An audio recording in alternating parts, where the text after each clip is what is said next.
नमस्कार दोस्तों, रीजनिंग में अपन जो बात कर रहे थे राजस्थान पुलिस की दृष्टि से इम्पोर्टेंस रखने वाले टॉपिक विविध के बारे में। विविध में मैंने हाथ मिलाना बता दिया था, उपहार देना बता दिया था। आज जो अपन बात करेंगे वो क्वेश्चन की बात करें कि एक व्यक्ति के थैले में रुपये बता दिए जाए और उनके उसको क्या खरीदने हो, फल खरीदने हो। तो दोस्तों उनके उसको फल खरीदने हो तो आपको एक ही बात ध्यान में रखनी कि कोई भी दुकानदार कभी भी आधा फल नहीं देता है, क्योंकि आप लोग जानते हो मार्केट में सबसे बड़ा से बड़ा फल अगर आप लोग देखते हो, तरबूज देखते हो या पपीता देखते हो, तो इसका आपने कभी भी देखा है कि कोई भी दुकानदार आपको आधा किलो पपीता काट के दे दिया? नहीं। पपीता लेना आप लोग जितना वेट बैठेगा उतने का लेना। तरबूज आप लोगों को पूरा जितना वेट बैठेगा उतना ही लेना। हाँ, रही बात फेरी वालों की, गाँव में फेरी वाले तो है ना आधा किलो तरबूज भी देते हैं, वो तो सेब को भी काट के दे देते हैं। फेरी वालों का तो क्या कहना है, वो तो सेब को भी काट के दे देते। तो मेरे कहने का इसमें एक ही बात ध्यान में रखनी है कि कोई भी दुकानदार आधा फल नहीं देता। इसके अलावा दूसरी बात जो आपको ध्यान में देनी वो क्या कि जितने पैसे का, जैसे अगर मान लो 81 रुपए का फल बने टोटल और आपके पास 80 रुपए है, तो इसका उसी स्थिति में भी फल नहीं मिलेंगे, क्योंकि अपन ये क्वेश्चन कर रहे हैं कि अभी आप लोग ये सोचो कि 81 रुपए के फल मिले और दुकानदार मेरा जानकार है, इसका मतलब 80 में दे देगा। नहीं, ऐसी कोई कहानी नहीं है। तो दोस्तों इसमें जो क्वेश्चन आता है वो क्वेश्चन क्या आता है कि भाई जैसे अगर क्वेश्चन आ जाए कि एक व्यक्ति के थैले में, एक व्यक्ति के थैले में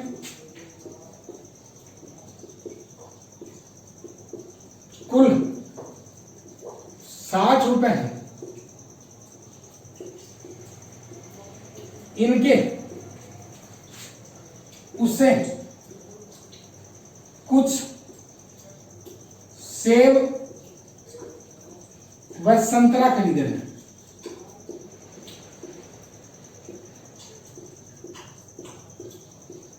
यदि एक सेब का मूल्य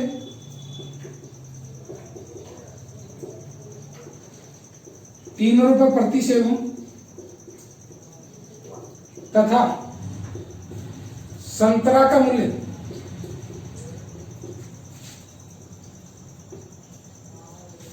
4 रुपए प्रति संतरा हो, तो बताओ उसने कुल कितने सेब खरीदे? दोस्तों ऑप्शन आ जाए 3, ऑप्शन दूसरा आ जाए 4, ऑप्शन तीसरा आ जाए वो 5 आ जाए और ऑप्शन चौथा जो आ जाए वो कितना आ जाए 6। तो दोस्तों पहला ऑप्शन है उसने कितने सेब खरीदे? 3 खरीदे। दूसरा ऑप्शन है उसने कितने सेब खरीदे? 4 खरीदे। तीसरा जो ऑप्शन है वो कितना है? 5 है। और चौथा ऑप्शन क्या है? 6। तो क्वेश्चन क्या था कि एक व्यक्ति के थैले में कुल 60 रुपए, उनके उससे कुछ सेब व संतरा खरीदने। एक संतरा का जो मूल्य वो जो है वो 4 रुपए प्रति संतरा और सेब का मूल्य क्या है? 3 रुपए प्रति संतरा। तो दोस्तों इस क्वेश्चन को ऑप्शन से करेंगे, विदाउट ऑप्शन करेंगे तो इसमें क्या 2-3 अनुपात 60 होते हैं। 2-3 अनुपात 60 होने का मतलब क्या कि जैसे 5 सेब 10 संतरा ऐसे करके 2-3 अनुपात 60 होते। तो इसका मतलब जैसे उसके पास 60 रुपए तो 60 रुपए तो दोस्तों 3 सेब खरीद लिए उसने। तो एक सेब 3 रुपए का, तो 3 सेब कितने रुपए के? 9 के। तो इसका मतलब 60 रुपए है, एक सेब 3 रुपए का, तो 3 सेब कितने रुपए के? 9 रुपए के। तो 3 सेब 9 रुपए के होगी दोस्तों। तो 3 सेब 9 रुपए के हो गए, तो 60 में से 9 घटाए तो कितना बचा? 51। अब 51 रुपए के उसको संतरा खरीदने, एक संतरा 4 रुपए का, तो 51 में 4 का पूरा पूरा भाग नहीं है। और दोस्तों पूरा पूरा भाग नहीं गया तो संतरा भी पूरी पूरी नहीं आएंगी, तो उसके लिए ये चीज सेट नहीं हुई। फिर अपन दूसरा ऑप्शन लेते हैं, वो क्या कि 4 लेते हैं। तो इसका अगर 4 सेब खरीदता है तो एक सेब कितने रुपए का? 3 का, तो 4 सेब कितने रुपए के? 12 रुपए के। तो 4 सेब 12 रुपए के। तो दोस्तों 4 सेब 12 रुपए के, तो 60 में से 12 घटाए तो कितने आ गए? 48। और 48 रुपए की अगर संतरा खरीदता है तो इसका 48 में 4 का भाग दिया, 12 चौका 48, तो इसका मतलब 4 संतरा आ जाए। तो इस प्रकार से अपना जो आंसर आया कितना है? 4। तो मेरे कहने का मतलब ऐसा क्वेश्चन अगर एग्जाम में आ जाए तो उसमें आपको ध्यान में क्या रखना है कि कोई भी दुकानदार कोई भी फल आधा काट के नहीं देता और आधा फल काट के नहीं देता है। तो उसमें ध्यान में रखने लायक बात है वो क्या कि जितने पैसे के टोटल फल हो रहे हैं उसमें से कुल रुपया में से घटा दोगे और फिर जो बचे उसमें जो दूसरा फल है उसका भाग दे लोगे, फिर इस प्रकार इन क्वेश्चन को कर लोगे। तो इस तरीके से आप लोग ये जो क्वेश्चन है इसको ऑप्शन से क्यों करना है, क्योंकि मेरे प्यारे दोस्तों बिना ऑप्शन के करते हैं तो जैसे यहाँ पे 4 सेट, तो इसी तरीके से अगर आप 8 लोगे तो 8 के कितना हो गया 24, और 60 में से 24 घटाए तो 36 बच गए। तो 36 के बाद ये 36 के 9 चौक 36, 9 संतरा जाएंगे, तो इसका 2-3 अनुपात सेट होते हैं, तो इसलिए इसको क्या करना ऑप्शन से। तो अगर ऐसा क्वेश्चन एग्जाम में आ जाए तो मेरे कहने का मतलब इस क्वेश्चन को आप लोग गलत नहीं करोगे। इसके बाद में इसी फल वाले क्वेश्चन से अगला जो क्वेश्चन आता है वो क्वेश्चन क्या आता है कि जैसे अपने को बोल दिया जाता है और वो जो बोल दिया जाता है वो क्या बोल दिया जाता है कि एक व्यक्ति के थैले में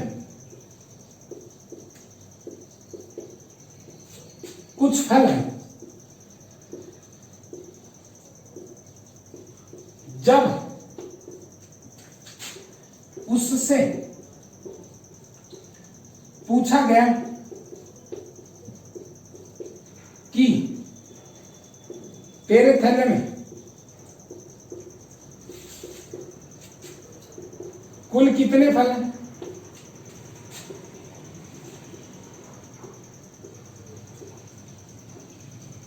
तब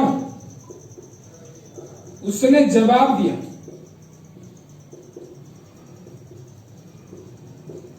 कि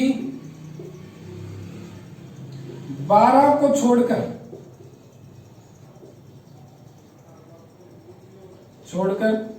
सभी सेब हैं एवं 12 को छोड़कर सभी संतरा हैं तथा 12 को छोड़कर सभी आम हैं। तो बताओ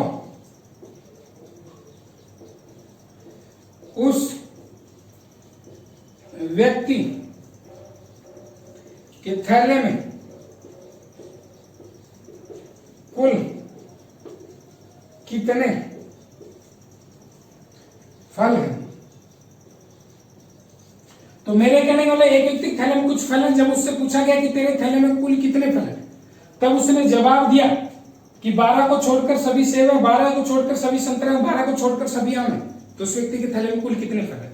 तो दोस्तों इस क्वेश्चन को करने के लिए आपको क्या करना, 12 + 12 + 12 और इन सबको जोड़ के कितने का भाग दे देना, 2 का। तो 12 + 12 + 12 यानी कि कितना हो गया, 36 हो गया। 36/2 यानी कि उस व्यक्ति के थैले में कुल कितने फल हैं, 18। अब आप लोग बोलोगे सर इसको जोड़ करके 2 का भाग क्यों दिया। तो दोस्तों यहाँ पे उसने क्या बोला, 12 को छोड़कर सभी सेब है, तो इसका मतलब बच गया क्या, संतरा और आम, इनका जोड़ क्या है 12। 12 को छोड़कर सभी जो संतरा है, तो इसका मतलब बच गया क्या, सेब और आम, इनका जोड़ क्या है 12। और 12 को छोड़कर सभी आम है, तो इसका मतलब बच गया क्या, सेब और संतरा, तो इनका जोड़ कितना है 12। तो दोस्तों संतरा भी कितनी बार, 2 बार, आम भी कितनी बार, 2 बार, और सेब भी कितनी बार, 2 बार। तो हर एक चीज 2-2 बार है, तो इसका हर एक चीज 2-2 बार है। तो इसका मतलब ये 12, 12 और 12, तो 12 दूनी 24, 12 36, 36 बटे कितना हो गया 2, और 36 में 2 का भाग दिया तो कितना आ गया 18। अगर यहाँ पे 4 प्रकार के फल हो तो इसका मतलब कितने का भाग देंगे, 3 का। अगर यहाँ पे 5 प्रकार के फल हो तो कितने का भाग देंगे, 4 का। जैसे अगर ये बोल दीजिए 10 को छोड़कर सभी सेब है, 10 को छोड़कर सभी संतरा है, 10 को छोड़कर सभी आम है, 10 को छोड़कर सभी अमरूद है, और 10 को छोड़कर सभी अनार है, तो यहाँ पे 5 प्रकार के फल हो गए। तो ये 10, 10, 10 इन सभी को जोड़ करके कितने का भाग दे देंगे, 4 का। और वो उस व्यक्ति के थैले में कितना है, फल आ गया। तो जितनी प्रकार के फल होना उससे एक कम का भाग देना। तो इस प्रकार अपन इन फलों वाले क्वेश्चनों को कर सकते हैं। तो दोस्तों अगर वीडियो आपको पसंद आया तो चैनल को लाइक शेयर सब्सक्राइब करना नहीं भूलेगा। धन्यवाद।